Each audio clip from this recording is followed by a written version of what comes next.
Broadcasting from the business capital of the world, this is the Podcast Business News Network. And welcome back, everybody. It has been an interesting year of many different things going on, including the weather. And along with that, a lot of rainfall in some areas, a lot of wind, flooding as well, even in the last week in some metro areas around California, also New York City. Our next guest is a gentleman who has looked at that and so much more as an urban planner for many years in Pennsylvania. He also is connected to the University of Pittsburgh, and he's our man of the year. We're going to dig into planning for challenges with the weather. At least that's a starting point. A lot of emails to get to today as well. Richard Golden Bickel Jr., our man of the year, joins us once again. How are you today? Very good. Thanks, Steve.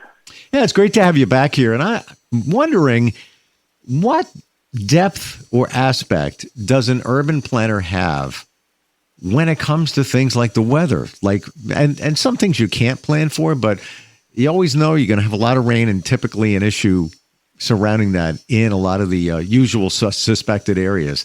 Tell us about the planning that goes into planning for the weather. Well, I think a lot of communities have developed their own defense plan for the crises created by heavy weather that floods local roads, requires diversions because of the flooding, and they work together with the county agencies, and both work with the state agency, the Department of Environmental Protection or Resources, depending on what it's called in different states. And that's the network that responds to emergencies and provides information over the radio or in TV that keeps people informed of what's the status of the storm, how long is it expected to last. And so the local weather reports, which get pretty routine, they're very important because that's what people look at or hear, the local weather. Now, when it comes to the planning itself in advance, let's say we're planning out a metro area, what do they look at to know that, okay, we could have some potential flooding? Is it the water table?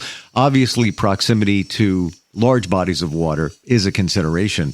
But even short of that, I mean, you could go, living on Long Island all my life, connected to the city, you could go 5 miles in a good storm, even have flooding there, or under you go underneath an overpass and there's substantial flooding there. What do they look at to take that into consideration when they're planning? Well, I think communities and counties have long history of the characteristics of flooding and heavy rainfall in their area. And so they look at the past pattern of what has occurred and what efforts were made to respond to it. And it's difficult to predict exactly when things are going to happen, and also to decide what level of flooding will occur. We had weather reports here in the southeastern Pennsylvania area which implied that there were going to be pretty severe thunderstorms, but some of them didn't develop. They just they passed us by, and that's. I feel confident that the not civil defense, but the flood protection community is well aware of what needs to be done and how to work cooperatively with police, fire, and others that can help respond to an emergency like that. So we've got a lot of questions to get to. instantfeedbacksteve@gmail.com. And here's one. I'm surprised nobody's asked this, including myself. Sarah in Denver says, what inspired you to become an urban planner? And was there a specific moment when you knew this was the career for you?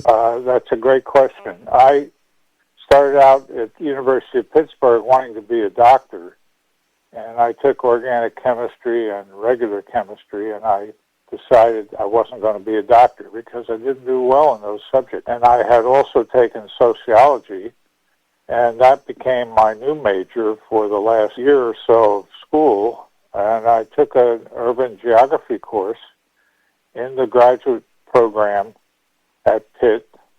And it was taught by a professor in the planning school, and it really turned me on to planning because it seemed to combine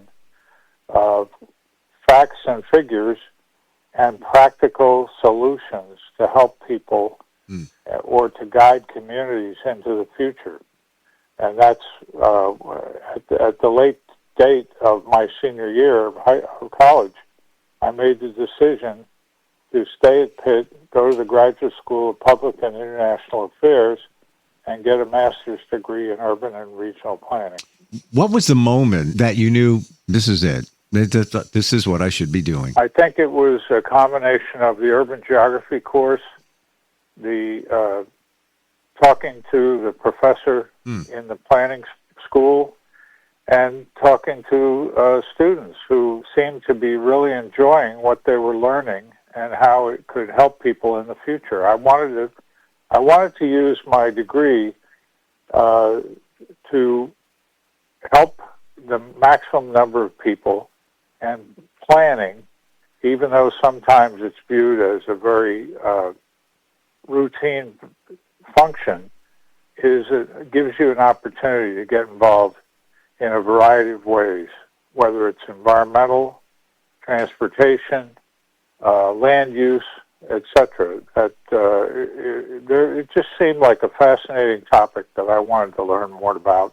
Well, interestingly, you said that you spoke with somebody in the planning department. So you made that connection. Like you connected with it through people. So it just seems like it felt right. Daniel's in Buffalo, and he says there's a lot of discussion about converting vacant office buildings into apartments. He's asking, what challenges do urban planners face in making those projects successful? Well, the affordability of housing is a key issue nationally, and particularly in certain hotspots like the New York City area and other major cities. And the challenge is developing projects that meet the need for housing and that respond to the specific geography and community character of the area. If you're planning for an urban concentration like parts of New Jersey and Philadelphia and New York, you've got to have different strategies than responding to a pure suburban area where there are a lot of single-family detached housing units. And that's the other issue in planning. You have to be adaptable to the characteristics of the area you're dealing with.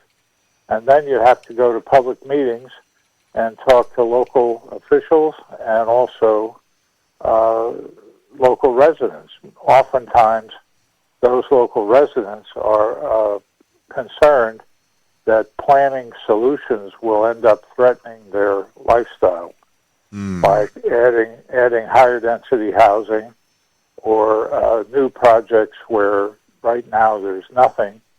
And even though they may like the fact that new things are occurring, they feel threatened by the projects. That's where the famous "not in my backyard" NIMBY concept arose, from communities threatened by major projects. Now, you've mentioned that before a few times. Would you say that that's one of the major challenges of an urban planner, the feedback from the community? Whether as an urban planner you agree with them or not, you might think this is really what we need. But is that one of the major challenges that you have to go through? Yeah, you need, most communities have a public involvement process that is more than just going to a public meeting and hearing a planner or a developer present their proposal. And it's the planners and the developers need to put together their own package of techniques to convey the message of their project to help get it approved. And so those meetings are critical, especially at the local level, because in Pennsylvania and New Jersey, for example, local government dominates. Pennsylvania has thousands of local governments, and New Jersey has fewer because it's a smaller state, but it's the same concept. You've got a local zoning ordinance, local subdivision regulations, you've got planning commissions, and elected officials. And those are all, they should be viewed as opportunities, not just as hurdles to overcome.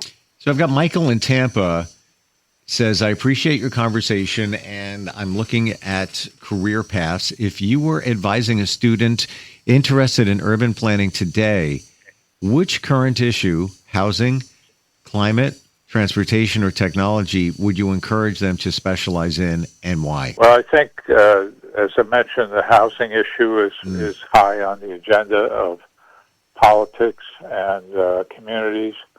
The transportation issue is always there, and the kinds of transportation solutions are very much dependent on the local character, the regional transportation network, and where the community fits into that. And it's a dynamic situation, and there are public involvement processes at every level. In the Philadelphia region, there are local communities with their own planning commissions and governing bodies. There are counties that have the same thing, and there are the Regional Planning Commission. In the Philadelphia area, it's called the Delaware Valley Regional Planning Commission, which includes 9 counties in Pennsylvania and New Jersey.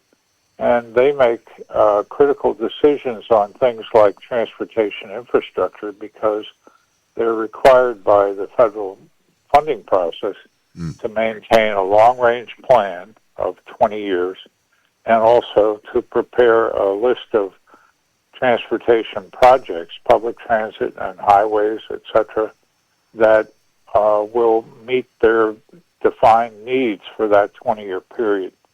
And that's where those are tied right into the federal funding process. Is that usually a benchmark when planning? Long term, 20 years, is that a number that is used quite often? Yes. Yeah, that's the standard number, whether it's a local comprehensive plan or a county plan or the regional plan. So I've got Ryan from Nevada checking in, and interesting how we were talking before about flooding. This is the opposite of that. He says that water shortages are becoming a bigger issue. How does water availability influence long-term city planning?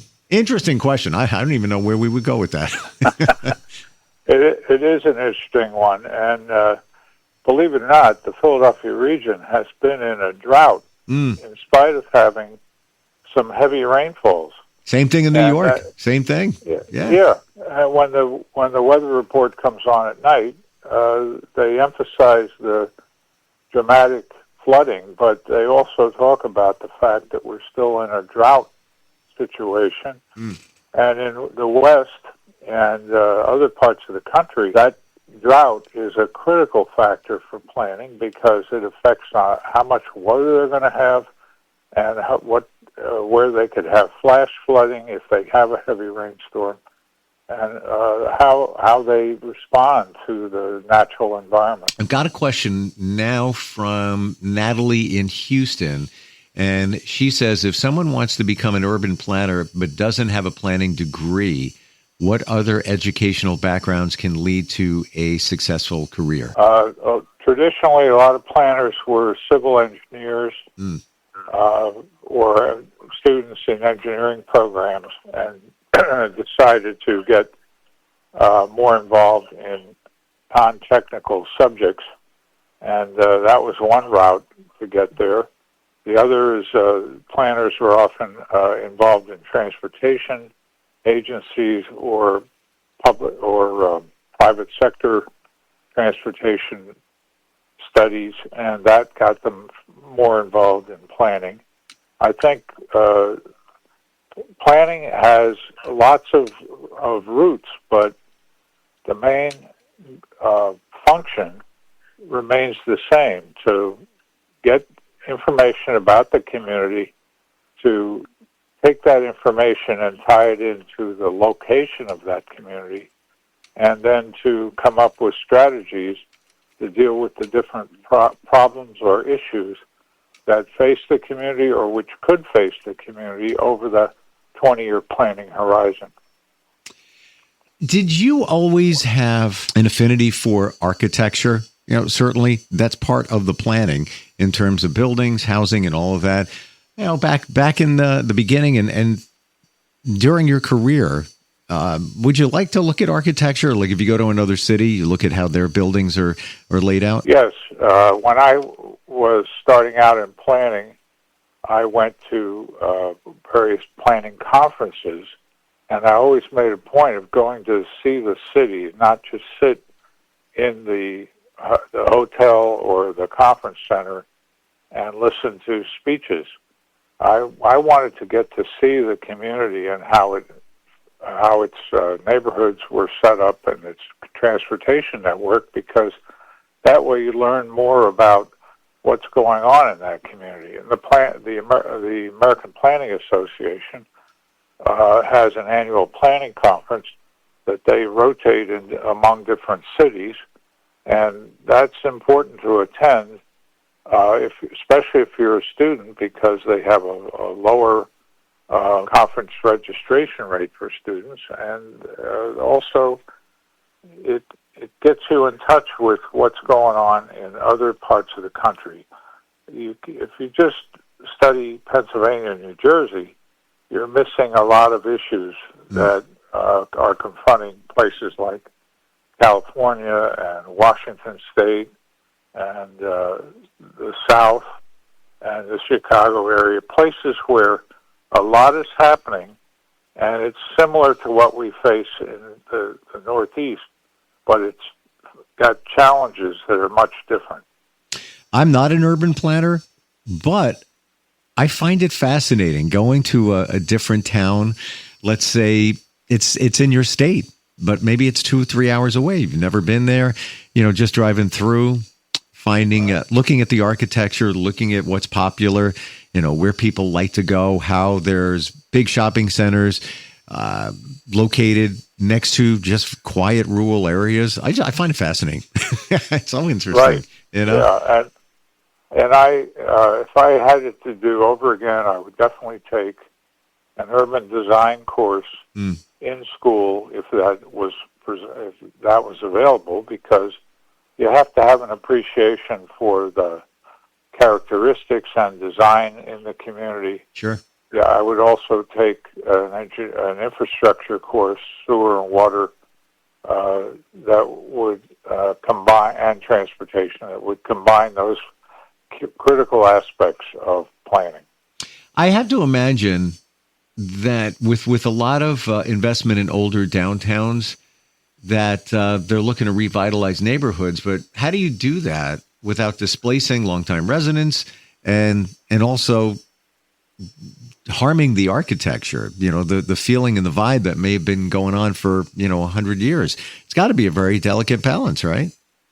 It is. And fortunately, many communities have historic commissions and that involve those policies, as well as interaction with the local neighborhoods and communities. And if you don't consider that, you run the risk of taking older neighborhoods and turning them into major projects, commercial, industrial, or the going from a low density to a higher density. And all those can be good if done sensitively. If not, they can change the character of the community in a very negative way.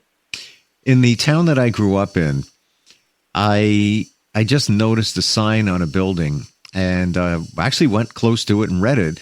And they're going to wipe out this entire block, half a block, and put up apartments.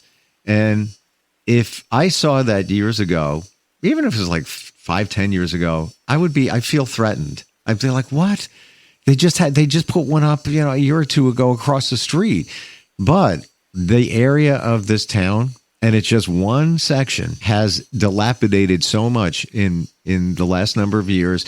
And the mayor always talks about, we're going to redo it. We're going to revitalize. They've been talking about that for many, many years.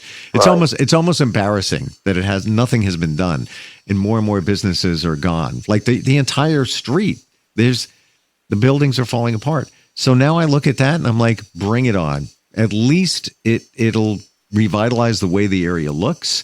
It's going to be a challenge with parking and more people coming in there. How these people are paying, $5,000 a month in rent, I have no idea. But it's attractive. It's next to 3 hospitals and a train station and a very popular downtown area. This is sort of uptown. It's amazing how your view changes.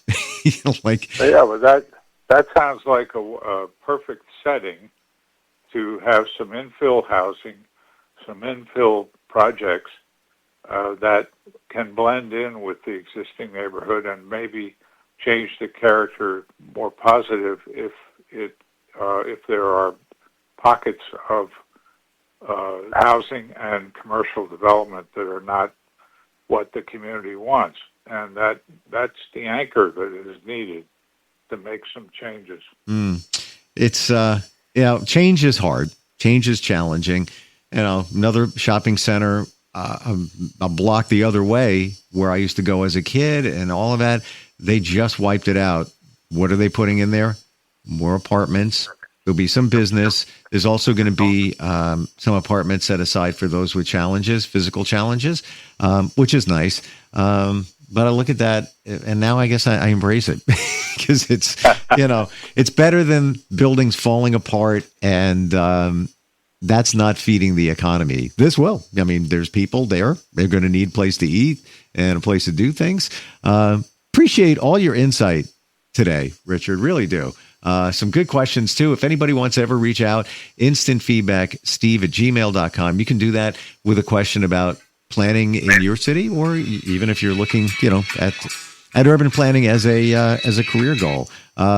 As always, thank you so much for being on here today, and we'll talk soon. Okay, Richard?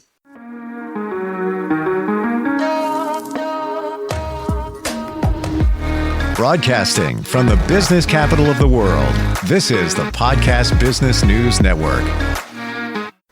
Hey, what's up, everybody? I'm Jason Derulo.